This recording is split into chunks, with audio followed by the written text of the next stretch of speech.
Next up, from one wonderful chef to another, Vanity Fair has acknowledged Eric Lanlard as one of the best pâtissiers in the world. He has kept engaged hundreds of thousands of people in his TV shows and educated generations in his pastry school. Today, Chef Eric will share with us his success based on discipline, passion, and people. Ladies and gentlemen, Chef Eric, please give him a warm welcome.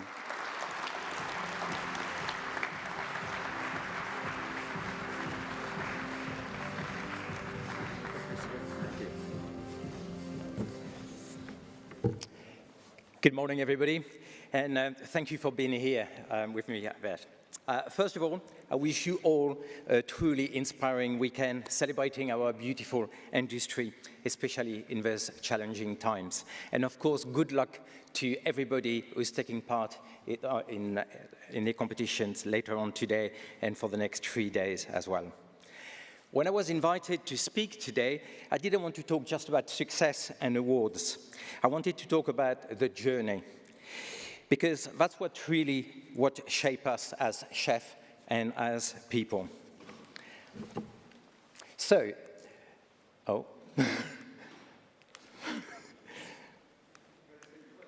click. Oh, here we go, that's it. So, where did it all begin? I was born in Quimper, in Brittany, France, for people who don't know. Any people from Brittany in the audience? No? Any French people? No? Okay. So I was born in Quimper, in Brittany, and grew up in a small village near, what's called Plomelin. And funny enough, Plomelin has got some very strong Welsh heritage. In Breton, Plomelin means the village of the mill due to the numbers of watermills along the beautiful estuaries. And still today, the Welsh dragon is all over. If you go inside the church, if you go on any official papers, as well as on the crest and the official flag of the village. So Welsh tourists, when they pass the village, they get a little bit confused. And of course, the Breton language is very similar to the Welsh language as well, so they can almost understand the sign as they go. Very early on, I was surrounded by simple, good food and very strong traditions. Like most French family, every weekend, we will go to the local pastry to get our Sunday cakes. That weekly visit really did something to me. It really gave me appetite, inspiration, curiosity, and I loved as well all the glamour of this beautiful boutique there. Very quickly, I declared that this will become my life. At the age of 5, I told my parents and the rest of the family, I want to be a pâtissier. I was sent to boarding school at quite young, living with people of different age, background, and nationalities. It taught me discipline, respect, and adaptabilities, skill that later on will become essential in professional kitchen.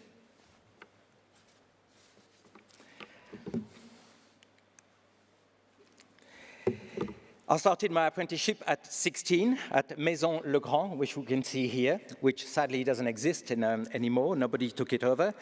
And I chose that patisserie in town when I was 10 years old. We were shopping with my mom, and I dragged her inside, and I said, that's where I want to do my apprenticeship in 6 years' time.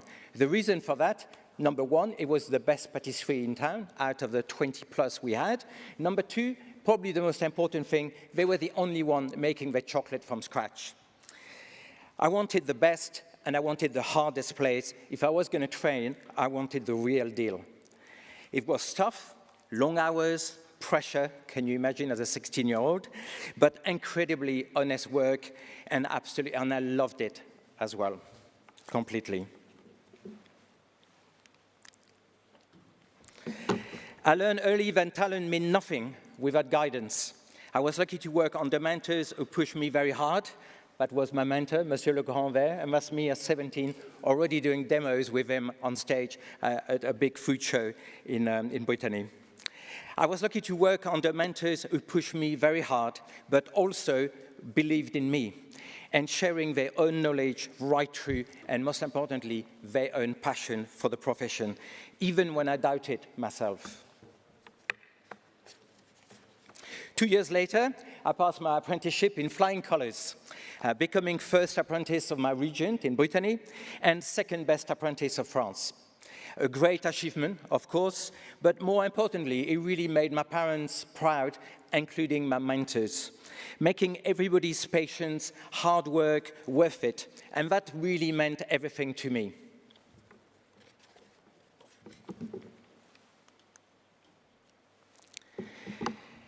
My love for chocolate was still there, and I knew I wasn't done learning. So I decided to move to Luxembourg to work for a famous chocolatier. And that's where I truly fell in love even more with cacao and chocolate. I become to understand it a little bit more, respect it even more, work with it in a completely different manner. And during those 12 months, I really refined and polished my own style and my confidence. Then that dreaded call happened. It was time for national service. It has to be done in those days in France. So I got called out, and I could not escape it. And they gave me two offers. They offered me 2 positions due to my result when I did my apprenticeships. Number 1, I will be moving to Paris to work at the Élysée Palace for the President of France as a pastry chef. Or number 2, to travel aboard the most prestigious ship of the French Navy, La Jeanne d'Arc, an helicopter carrier, as a pastry chef of the captain. I had to make a decision right there, right then. I turned the question to the officer who was recruiting me, and I said, "What will you do?" So he said, "Well, Paris and the Élysée Palace will look good on your CV moving on. But he said, I can tell you, you're going to spend 12 months peeling apples in a kitchen because the president and the palace got their own chefs and their own team, so you will not touch any food there.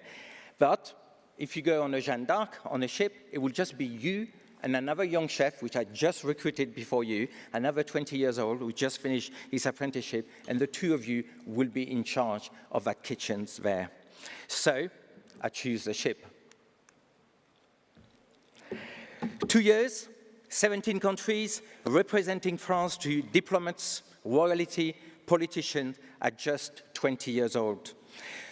The irony was, our first official lunch on board was for Monsieur François Mitterrand, which was the current president of France, who came on board to wave goodbye to the national ship before we departed for our 6-month voyage around the globe. So at the end, I got the best of both. Thank you.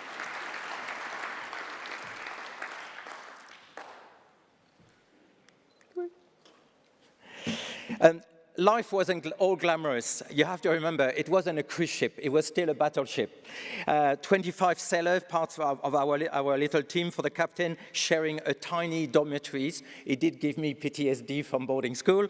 And of course, in those days, no mobile phone, no email, only handwritten letters which would be delivered by embassy staff at each port of call, which we were all very waiting for to get some news from back home.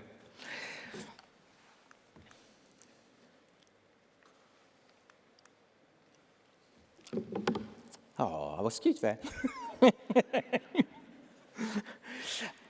Cooking in extreme conditions taught me adaptabilities. We had to deliver French excellence, no excuses. Luxury hospitalities at its highest level under the toughest constraint.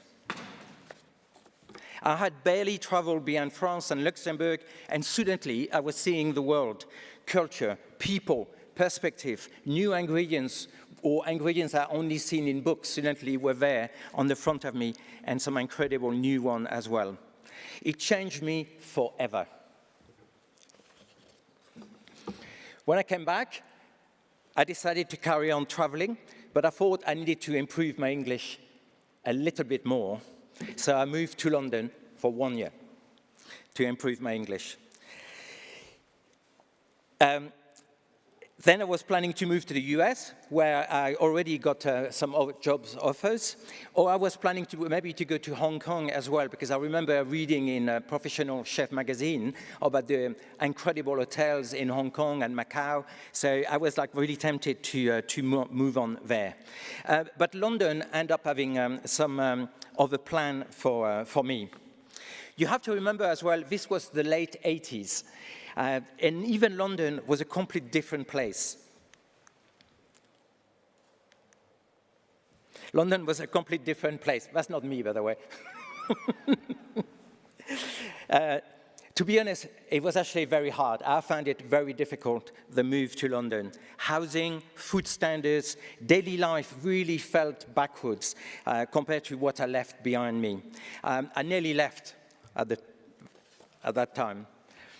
Over a very emotional phone call with my family, my dad told me, listen, stay and show them what you can do. That advice changed my life.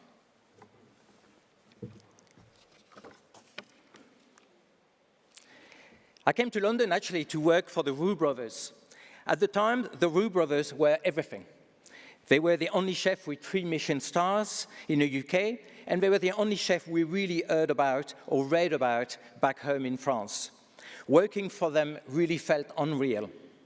They became my mentors and then my family. When I moved into their kitchens, it was a total immersion.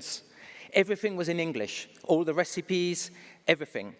Everyone was British in the kitchen as well. I had to work 2 extra jobs to pay the bill and enjoy my little free time I had. I will work from 1 a.m. till late afternoon for 5 years. I actually got the nickname Cinderella from my best friends because I was always leaving the party before midnight, so I could make it up back to work at about 1 a.m. I became head pastry chef at 22 years old, thanks to Chef Albert, who really believed in me. Suddenly, I wasn't just responsible for making delicious dessert and pretty cakes, but for people, for structure, for leadership, for dealing with customers.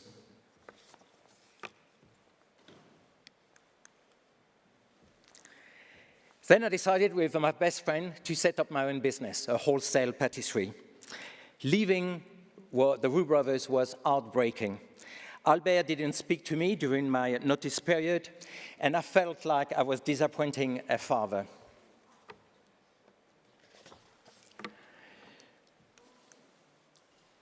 One day, having just opened the business, the phone rang, and it was Michel Roux Jr., Albert's son, ordering a large birthday cake for a celebration at Le Gavroche, which was 3 Michelin star at the time.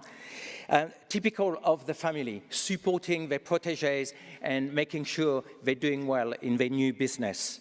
So I made the cake, and I delivered the cake myself to Le Gavroche, and Chef Albert was there, by chance, in the kitchen. I haven't seen him since I gave my notice, and he didn't speak to me.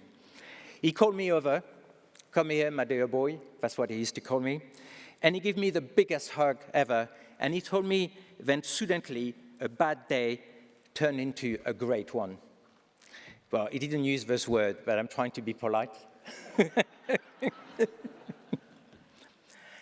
A hug which I will never forget. That moment was proper full circle.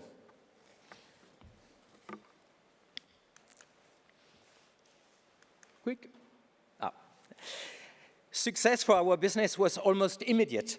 We gained major luxury contracts and had to expand very quickly. London food scene was booming. It was like a true food revolution happening on the front of us. And you have to remember, in those days, people didn't know what a macaron was. We were trying to sell it, and people thought they were just like little colorful meringues. So things really moved on since. But also, as a lot of you will know, with success come cash flow issues, staffing challenges. So success really teaches you faster than failure, but both are actually necessary moving forward.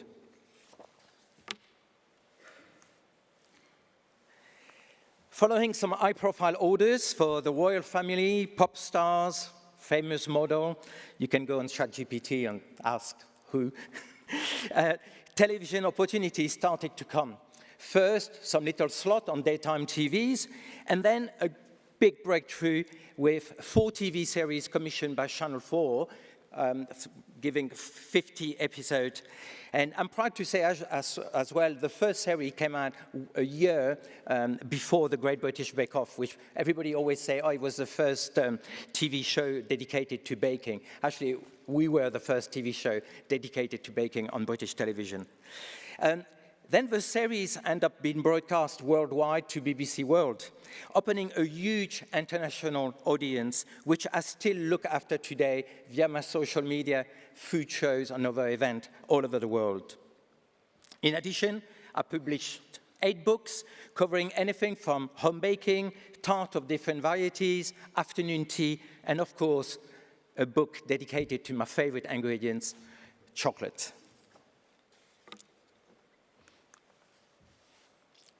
Books.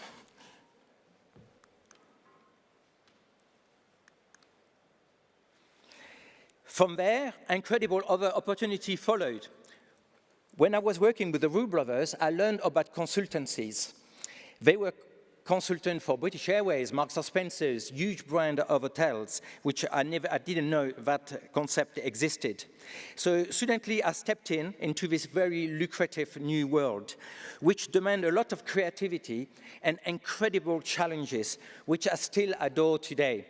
For example, afternoon tea on the whole fleet of the 7 ships of P&O Cruises, which was, completely amazing to do, and where I had the chance to be presented to Her Majesty the Queen. Royal Ascot afternoon tea for thousands of people over 5 days. We did that for 5 years as a consultant under our name as well. And then creating the now legendary Mile High Tea on Virgin Atlantic Airways globally. That was fun. And then many partnerships with luxury hotels all over the world. This was in Abu Dhabi, in one of the hotels in Abu Dhabi, where we did a pop-up afternoon tea following some cookie classes as well. Creating exceptional moment, that's always been in my art of what I do, and I really love doing it, and I still love it today.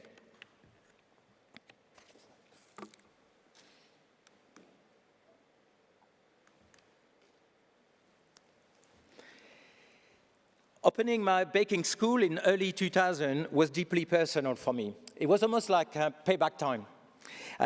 Not just teaching amateurs, like we see here, but as well mentoring young chefs. Maybe some chefs, who had college and didn't get much time on dessert or pastry. We just wanted to reconnect and learn a few tricks of the trades.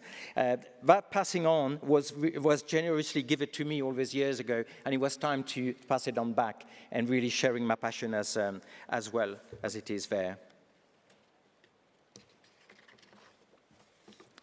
Every challenge prepared me for the next steps. Nothing was ever wasted during this long journey. Good moments and hard ones too. They were all there for a reason.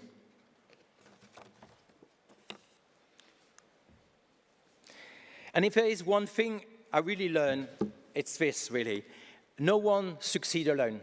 And I hope you will agree with me on this one. I was carried by mentors, incredible teams, and people who believed in me before I believed in myself as well. And if my journey proved anything, I hope is that when you pass your knowledge on, you don't lose it. You actually multiply it. Thank you.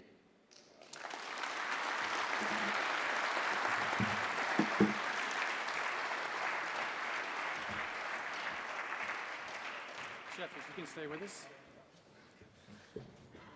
Oh, thank you. Thank you. In the middle.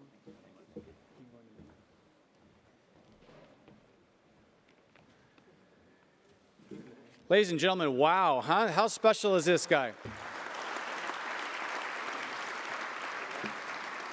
How special is Chef Eric? I mean, and he doesn't even have any gray hair, Ragnar. I mean, huh? He's done all that. He's achieved all that. Really amazing. Another round of applause for Chef Eric.